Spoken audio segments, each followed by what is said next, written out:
Halo pemirsa, kembali lagi di Wani Sore Akhir Pekan. Hari ini Wani Sore Akhir Pekan akan merangkum informasi mengenai Komisi Pemberantasan Korupsi atau KPK menetapkan Immanuel Ebenezer sebagai tersangka dalam kasus dugaan pemerasan pengurusan sertifikat keselamatan dan kesehatan kerja atau K3 di Kementerian Ketenagakerjaan. Noel meminta maaf dan memohon amnesti kepada Presiden Prabowo Subianto.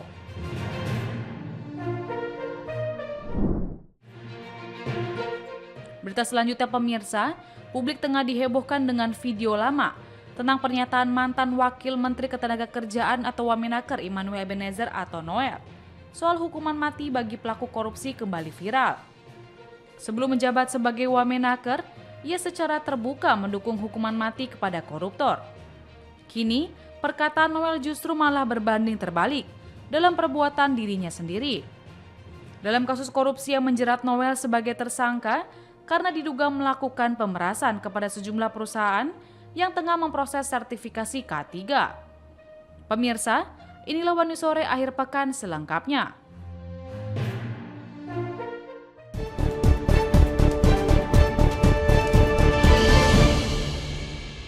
Saya minta maaf kepada anak dan istri saya. Ketiga, saya minta maaf terhadap rakyat.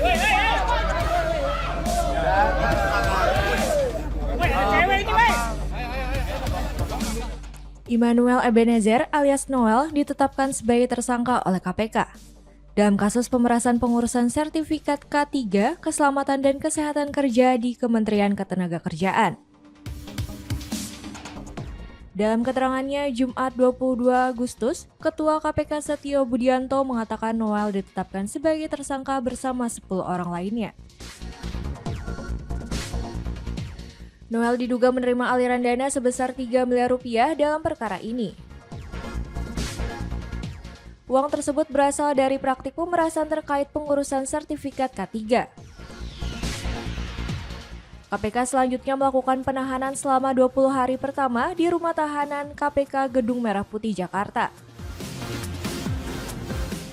Saat akan dibawa masuk ke mobil tahanan KPK, Noel menyampaikan permintaan maaf kepada Presiden Republik Indonesia Prabowo Subianto.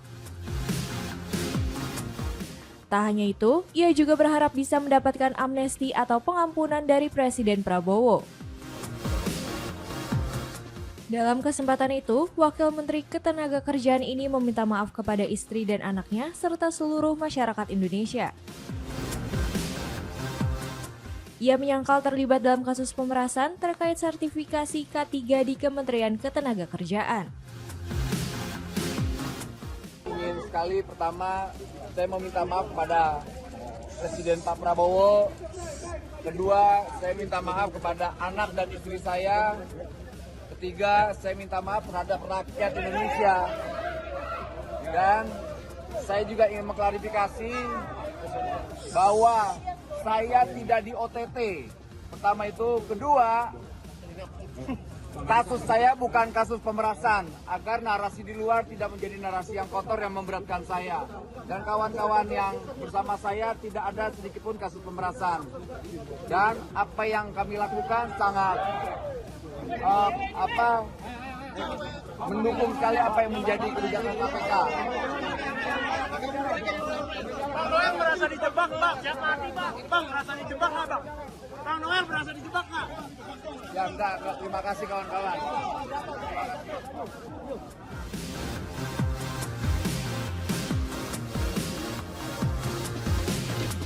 Apresiasi dan penghargaan dari berbagai pihak seperti Indonesia Culture Award, From Asian Program 1993, Indonesia Best Dress Award 1993, Asia. Terpidana kasus korupsi proyek IKTP atau KTP elektronik Setia Novanto atau Setnov resmi bebas bersyarat dari Lembaga Pemasyarakatan Sukamiskin Kota Bandung.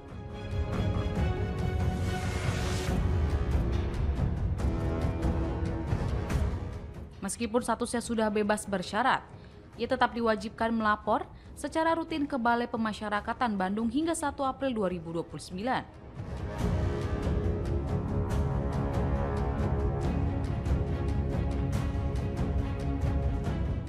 Setnov divonis 15 tahun penjara, disertai denda 500 juta rupiah, subsidiar 3 bulan kurungan, serta kewajiban membayar uang pengganti sebesar 7,3 juta US dollar.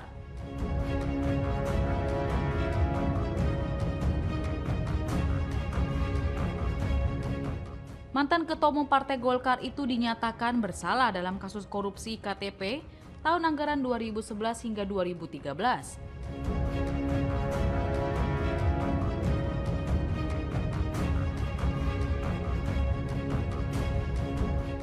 Pada 2 Juli 2025 lalu, Mahkamah Agung mengabulkan upaya hukum luar biasa atau peninjauan kembali yang diajukan oleh Setnov.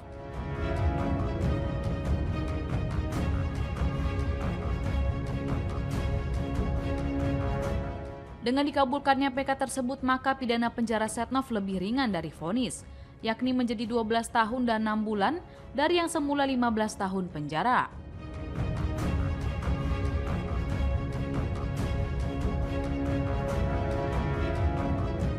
Dari kasus Setia Novanto tersebut ternyata ia mengaku telah mengirim surat kepada Presiden ke-7 RI Joko Widodo atau Jokowi untuk meminta perlindungan hukum.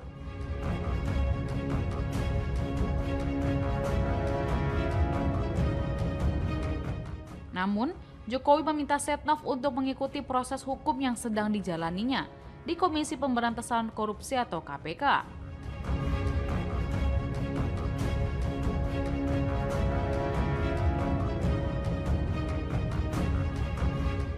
Kendati begitu, Jokowi tak mengatakan secara jelas apakah akan merespons permintaan Setia tersebut.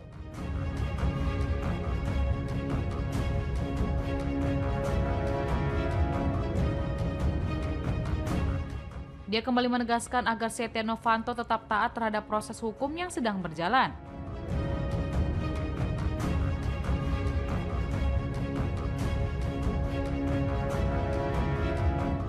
Bukan hanya kepada Jokowi, Setia Novanto menyampaikan telah meminta perlindungan kepada Kapolri saat itu Jenderal Tito Karnavian dan Jaksa Agung HM Prasetyo terkait kasus hukum yang menjerat dirinya.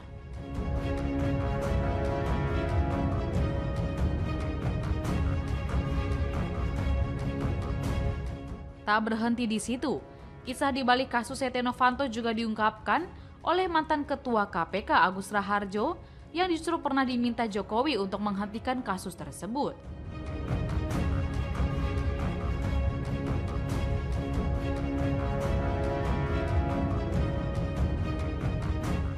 Dalam wawancaranya di stasiun televisi pada Kamis 30 November 2023, mengungkap fakta yang mencengangkan.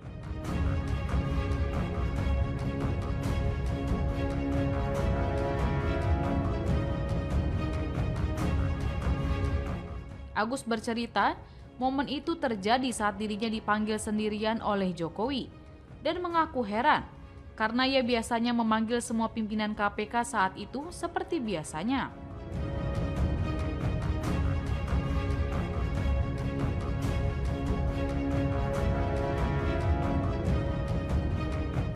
Saat bertemu, Agus mengaku melihat Jokowi sudah dalam keadaan marah dan meneriakkan kata hentikan kepadanya.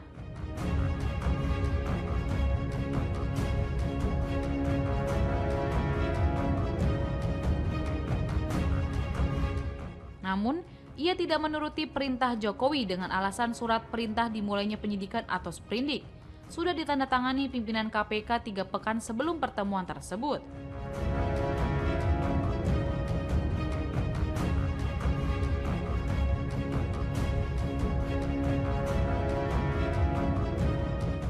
Menanggapi klaim dari Agus, Jokowi membantahnya dan mendukung agar Setia Novanto kasus hukum tersebut diproses.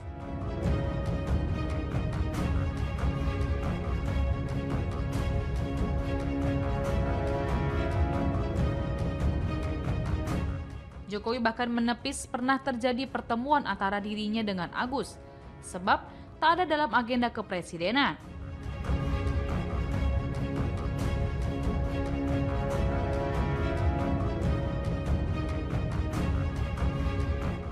Meski Jokowi sudah memberikan bantahan, namun hingga kini masih menjadi misteri.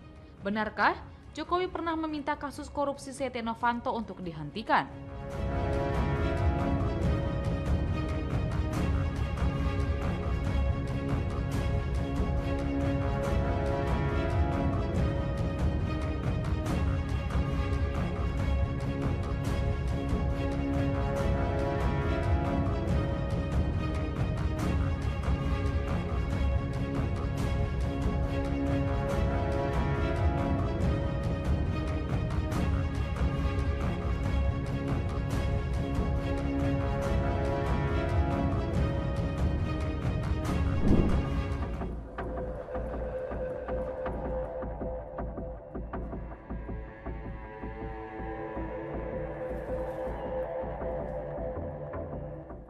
Selebgram dan mantan model majalah dewasa Lisa Mariana tengah disorot oleh masyarakat yang kini menjalani kasus hukum.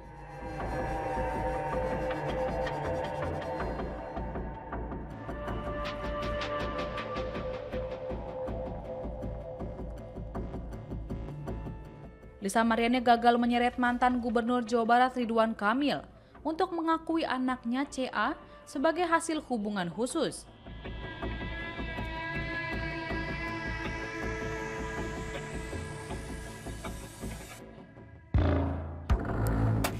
Bareskrim Polri sebelumnya mengumumkan hasil tes DNA yang menyatakan Ridwan Kamil tidak ada hubungan genetik dengan CA, yang berarti ia bukan ayah dari CA.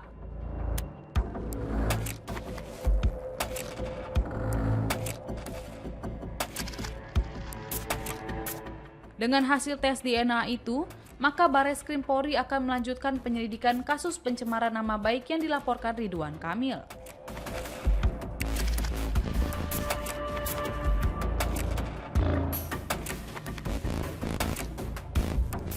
Bareskrim dalam waktu dekat juga akan melakukan gelar perkara yang kemungkinan besar menjadikan Lisa Mariana sebagai tersangka.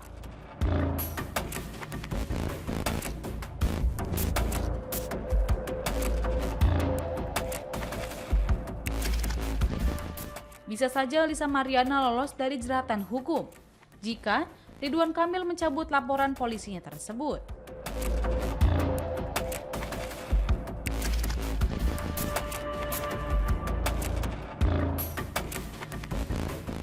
Menanggapi hal itu, Lisa Mariana sempat menyatakan siap dipenjara bila hasil tes DNA terbukti non-identik atau negatif.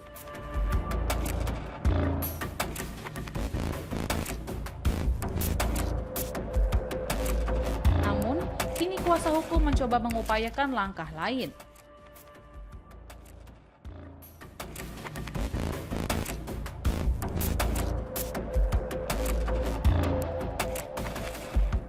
Kuasa hukum Lisa menegaskan masih ada kemungkinan penyelesaian perkara melalui restoratif justice, yakni pendekatan hukum yang mengedepankan pemulihan hubungan sosial antara pelaku dan korban.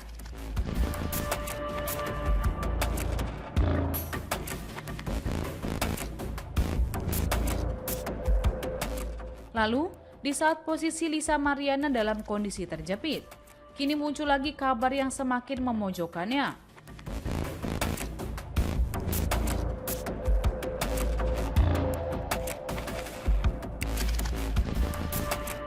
Baru-baru ini Komisi Pemberantasan Korupsi atau KPK akan memanggil Lisa Mariana dan memeriksanya pada Jumat 22 Agustus 2025.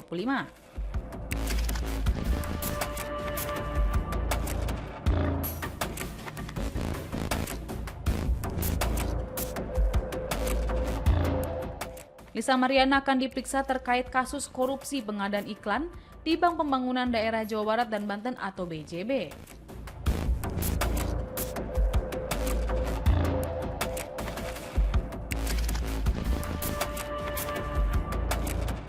Wakil Ketua KPK Fitro Rohcayanto membenarkan rencana KPK akan memeriksa Lisa Mariana.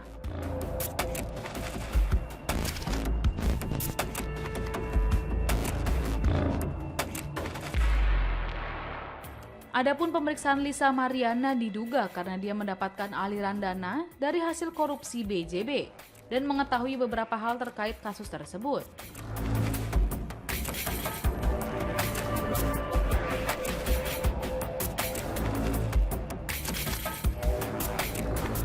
Terkait hal itu, Lisa mengaku bingung kenapa dia turut dipanggil dalam kasus yang menyeret Ridwan Kamil.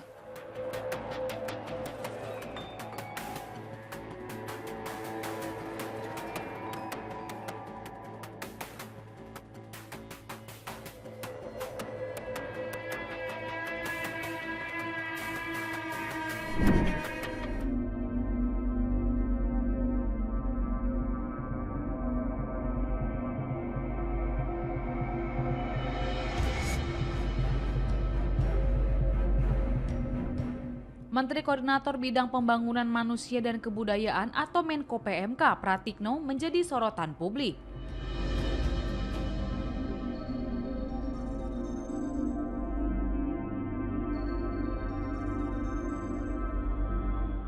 ia tiba-tiba menjadi lebih hati-hati dalam menanggapi kasus kematian balita bernama Siti Raya akibat tubuhnya dipenuhi oleh cacing.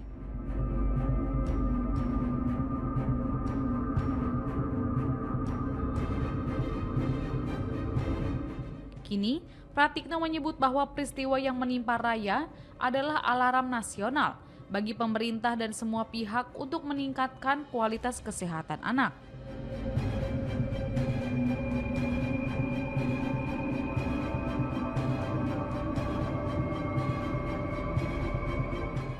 Ia menjelaskan kasus tersebut menjadi perhatian serius pemerintah dalam meningkatkan kualitas kesehatan masyarakat.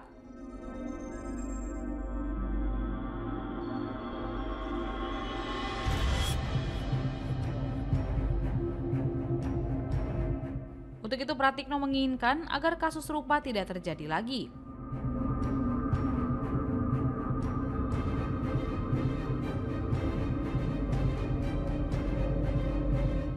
Bahkan, ia mengaku sudah menggelar rapat bersama dengan Kementerian Kesehatan, Kementerian Dalam Negeri, dan Kementerian Kependudukan dan Pembangunan Keluarga untuk membahas kematian Raya.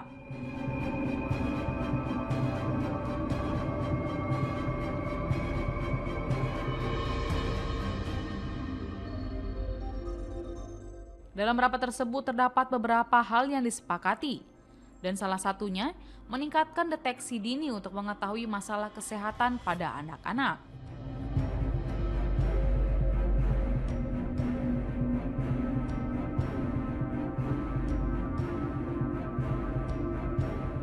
Sebelumnya, Pratikno menjadi bulan-bulanan oleh warganet karena ucapannya yang dinilai tidak memiliki empati terhadap Siti Raya, seorang balita di Sukabumi yang meninggal dunia akibat banyak cacing gelang dalam tubuhnya.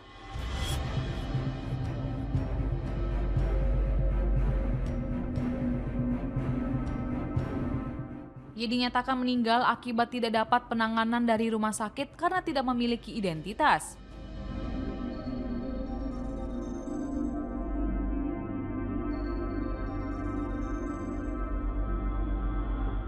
Ketika awak media meminta pendapatnya terkait kasus Raya, Pratikno hanya irit bicara.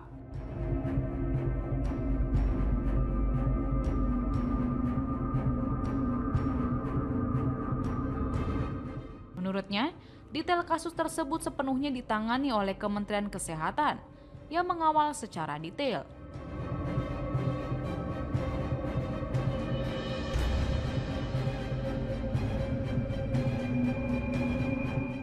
Lalu, saat ditanya lebih lanjut oleh awak media terkait kasus kematian Raya, ia justru mengaku mengantuk usai melaksanakan rapat tingkat Menteri Percepatan Penanganan Pasca Bencana Erupsi Gunung Api Lewotobi.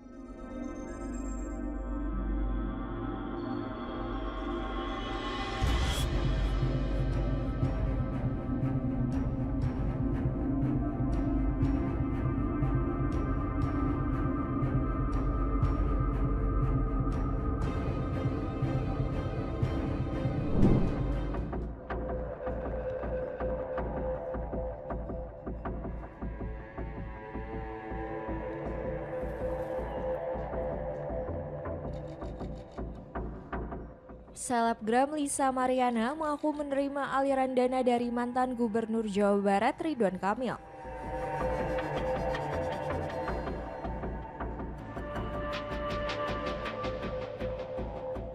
Dana tersebut menurut Lisa digunakan untuk memenuhi kebutuhan anaknya.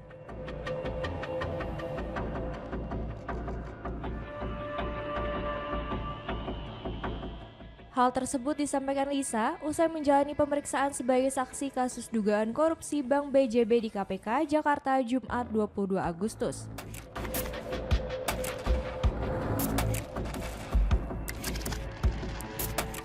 Meski demikian, Lisa enggan menyebut jumlah dana yang diterimanya.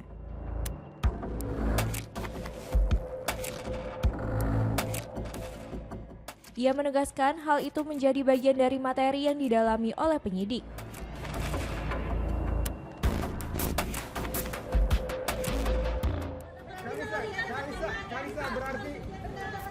Berarti membenarkan adanya aliran dana tersebut?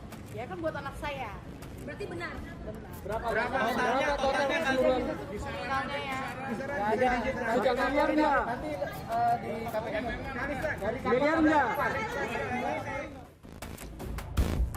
Kuasa hukum Ridwan Kamil Muslim Jaya Butar-Butar menyatakan pihaknya menyerahkan sepenuhnya pengakuan Lisa kepada KPK.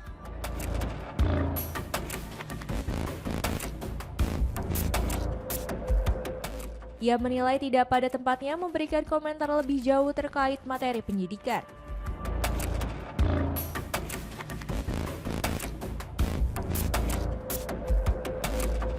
Hanya saja, ia menyesali Lisa yang mengklaim mengenai status anaknya meski hasil tes DNA menunjukkan anak Lisa bukanlah anak biologis Ridwan Kamil.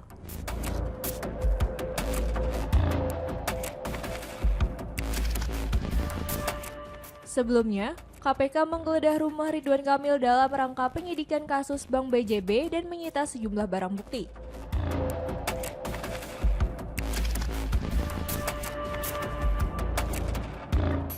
Termasuk 1 unit sepeda motor yang diduga terkait tindak pidana korupsi.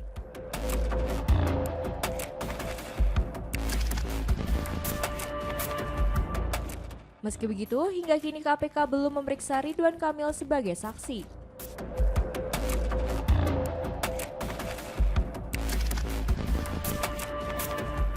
Dalam perkara ini, KPK telah menetapkan 5 tersangka dengan kerugian negara ditaksir mencapai 222 miliar rupiah.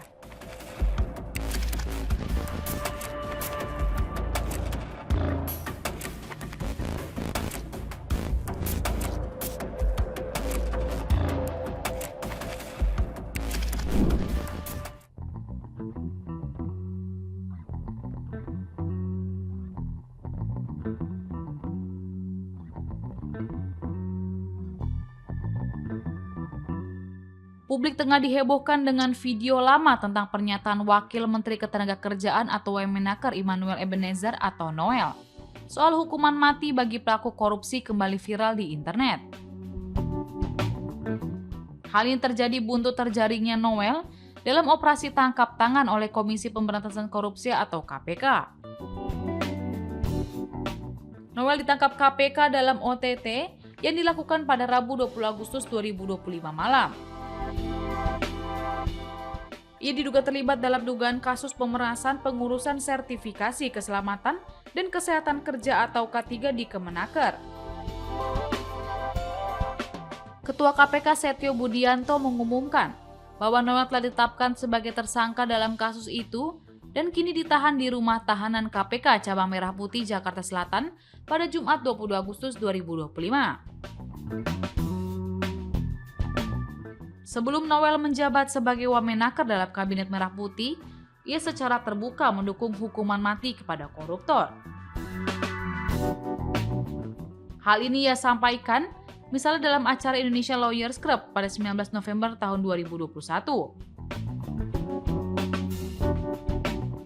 Kala itu, Noel yang hadir sebagai Ketua Umum Jokowi Mania memberikan komentar terkait diskursus hukuman mati bagi pelaku korupsi.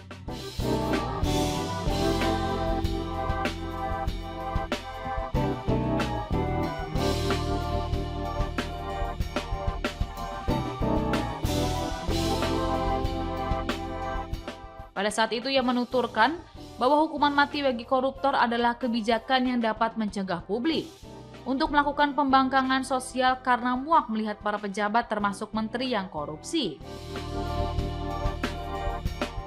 Selain ucapan Noel tentang hukuman mati bagi koruptor, ia juga viral karena mengkritik praktik pemerasan pejabat kepada perusahaan swasta beberapa bulan lalu.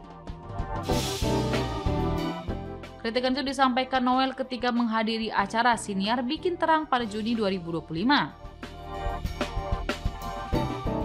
Ia mengkritik pejabat yang melakukan pemerasan kepada pelaku usaha yang tengah mengalami masalah. Bahkan ia menekankan praktik pemerasan agar masalah tidak diproses hukum. Kini, perkataan Noel justru malah berbanding terbalik dalam perbuatan dirinya sendiri. Dalam kasus korupsi yang menjerat Noel sebagai tersangka, karena diduga melakukan pemerasan kepada sejumlah perusahaan yang tengah memproses sertifikasi K3. Mantan Ketua Umum Jokowi Mania itu tercatat sebagai pejabat kementerian pertama di Kabinet Merah Putih yang terjaring OTT KPK dan tersangka kasus korupsi. Ya bang. Dari mana Pak? Dari SCTV bang? SCTV? Ya SCTV. Bukan dari Humas ini ya? Bukan SCTV. Jangan.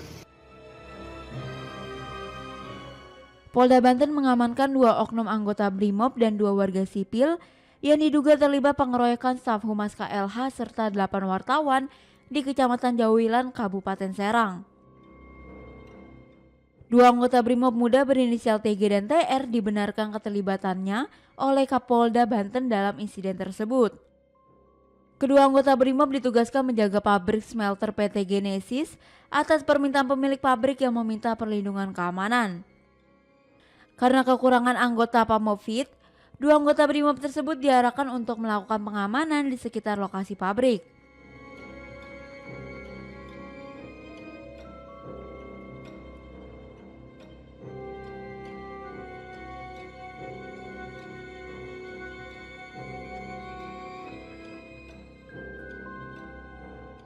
Aksi represif bermula dari larangan keras pengambilan gambar saat KLH melakukan inspeksi mendadak terhadap pabrik yang diduga melakukan pelanggaran lingkungan. Kapolda Banten menegaskan sanksi untuk oknum BRIMOB bisa bervariasi, mulai dari penundaan kenaikan pangkat hingga pemecatan tidak hormat. 2 warga sipil yang diamankan adalah Karim dan Bangga, selaku security internal perusahaan, sementara 5 pelaku lainnya masih dalam pengejaran. Polisi menetapkan total 9 pelaku dalam insiden ini, terdiri dari 2 anggota BRIMOB dan 7 warga sipil, di mana 5 orang masih buron.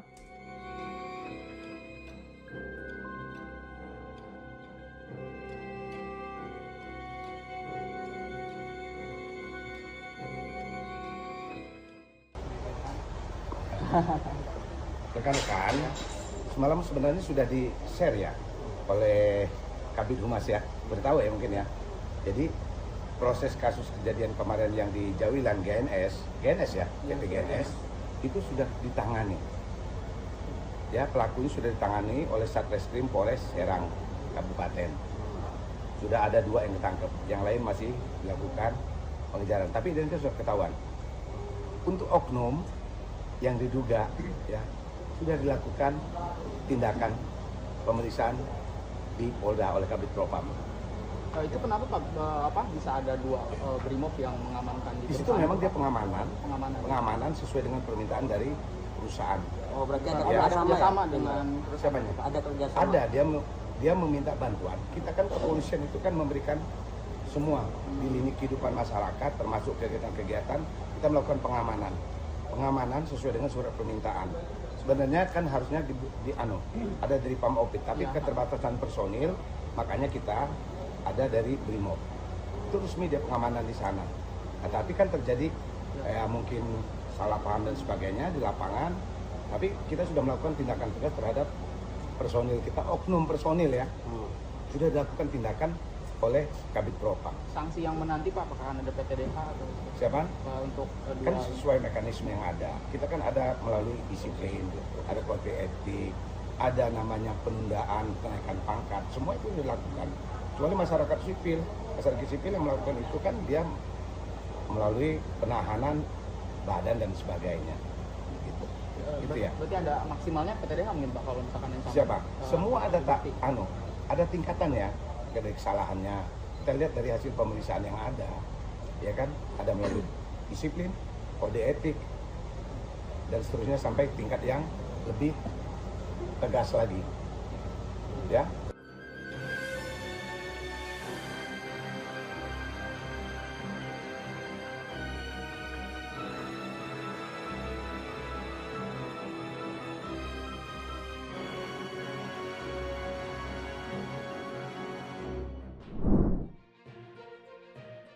Demikian informasi yang dapat kami sampaikan pemirsa. Terima kasih telah bergabung bersama kami. Sampai jumpa di Wanus Sore akhir pekan berikutnya, setiap pukul 7 malam hanya di kanal YouTube TV Wanuskom.